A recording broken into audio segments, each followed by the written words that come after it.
Hi there, my name is Will and I'm going to walk you through how alerting works inside of Kestra.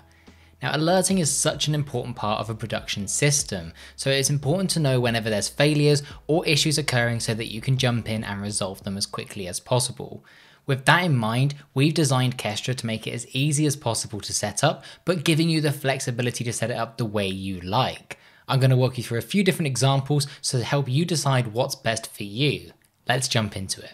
Jumping into Kestra, I can head over to plugins, and if I search for notifications, we're going to see that there is a notification group.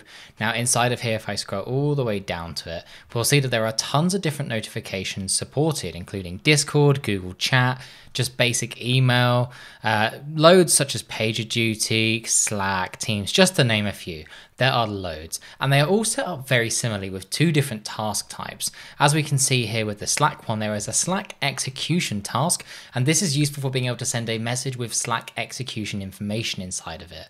This is useful for specifically errors because it can tell us which execution, which task, and a link to be able to jump in and resolve it in Kestra. But maybe you want to use your notifications for being able to alert you that something's finished. So that's where you can use the incoming webhook, but other ones like the SendGrid use a send instead of incoming webhook. So mileage might vary here. And this is useful because this is just like a free text field. You can send whatever you like. So here in this Slack example, we can see that I can be able to use a payload, which is actually just similar to the Slack API. So anything really here that works with a payload, you can do here. And then obviously the expressions still work too. So if you want to be able to put a link in or specify a specific flow execution, then you can do that too. So loads of options there to be able to set this up the way that you like. I'm going to show you now how you can set that up to trigger and then a few ways to get that to automate as well. Now in this example here, I have this example called Divi trip data. Now this takes a little bit of time to execute, but there's a lot of different steps going on. It'd be really frustrating if something broke. Now if I go down to the bottom, I can add a new task with our Slack execution just by simply just typing a new ID in here, and I'm just going to call that alert. And here I've just got it in at the bottom of my workflow, and we can see from the topology view that it's going to send the Slack notification at the end. Now this is great and all, but this means it's going to send at the end of every execution. Maybe you're looking for a notification to just let you know something's completed, or maybe once it's completed, it gives you a link to the results. Maybe it's uploaded it to somewhere like Google Drive. Then this is perfect for you, and I'd actually recommend you use the Slack incoming webhook. But maybe you want to do this just for errors.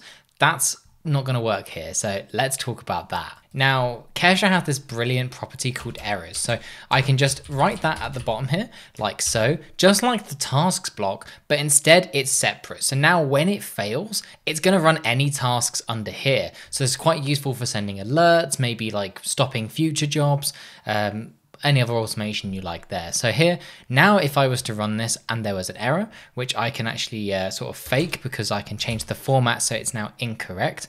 And as we can see now from the topology view on the right hand side here, that it's going to jump to alert if it fails rather than run everything and then send the alert. As we can see here, it's not sent my Slack notification yet, which is preferable, but it is going to execute all of those other tasks independently. And as we can see here, it has in fact failed, and therefore it has now run the Slack alert. So here I can see that we've got our failure and that the alert was sent loading with the current execution. Now, if I bring over Slack here, we can see that the execution was just sent at the current time, and this gives me a nice little link that I can then use to open it up inside of Kestra, as well as more details as well about that overview. So really helpful, and this is what it would look like for other notification platforms as well, if that's something you're interested in. Now that is really helpful for isolated examples where you maybe want to set up alerting for one workflow, but in order to do that across all of your workflows, you are now going to have to copy and paste that same block from the Slack task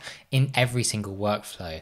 Not really ideal, because that means you now have multiple areas that you can edit. If you want to change the channel or the message, you now have to edit it everywhere. So a little bit annoying, but we can solve this by creating a subflow, putting all of our alert logic in the subflow, and then just calling that subflow at the end of each task. So let's do that. Here I'm using the system namespace, which is the new namespace new to the latest version of Kestra 0.19. And this is going to allow us to just use things to manage our system. Helps organize them away, because these aren't the things that are helping us do the day-to-day stuff that we're trying to do. They are helping us, manage everything around it. So this is very simple. It's just going to send that Slack alert, do nothing else, which means now when I go back to our Divi data example, I can go to the bottom, and instead of running the Slack alert, I can now just call the Subflow. So now I have my Subflow set up here at the bottom. We can see that instead of running the Slack alert, it's going to run the Subflow, but we'll see the same result. It's going to just, we're going to see the same result as an end user, but all we've got to do is send it here. And if we want to ever change the Slack commands, we can do that in our Subflow.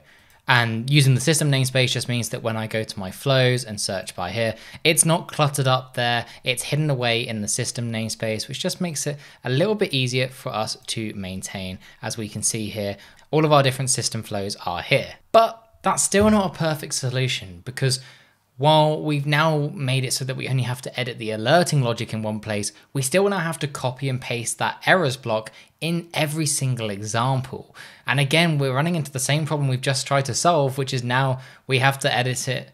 We've got repeating ourselves a lot. So can we do something else to mean that we get alerting across everything without having to configure it per workflow? That's where the flow trigger comes in. So this is a flow trigger, and this is set to use the execution status condition of failed or warning, which means if any workflow fails or gets a warning status, it's going to then run our task, which in this case is going to be the Slack execution. So this will now automatically look out for any errors, which is really helpful.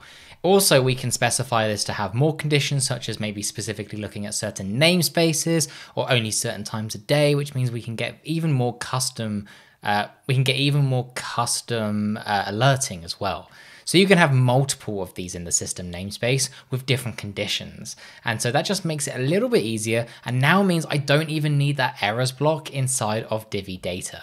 That's just a few ways of how you can use alerting inside of Kestra, and you'll be able to use some of that new system namespace stuff in 0.19 coming really soon. Let us know in the comments below how you're going to use alerting in your Kestra instance, and join our Slack community where you can discuss with us further.